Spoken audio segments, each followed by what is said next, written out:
कुनै पनि face pack लाउनु भन्दा अगाडि फेस मजाले धोएर मात्रै र तपाईहरुसँग यस्तो यो ब्यान्ड छ भने कपालमा यसरी नलागोस् भनेर चाहिँ यसरी ब्यान्डहरु छ भने लाउँदा भयो, छैन भने यतिकै नर्मली कपाललाई मजाले पछाडी चेपेर अनि युज गर्दा भयो कुनै पनि क्रीमहरु।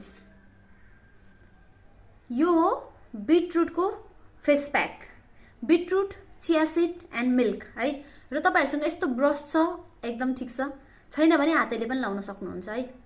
र यसको फुल भिडियो मैले युट्युबमा पनि हाल्दिसकेको छु, त्यो पनि गएर हेर्न सक्नुहुन्छ। हिजो अस्ति भर्खर हाले, धेरै दिन त भएको छैन, नयाँ भिडियो नै हो।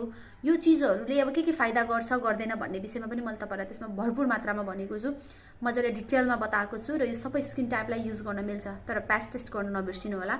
र प्याच टेस्टको विषयमा कसैलाई थाहा छ थाहा छैन साथीहरु, युज गर्नु होला।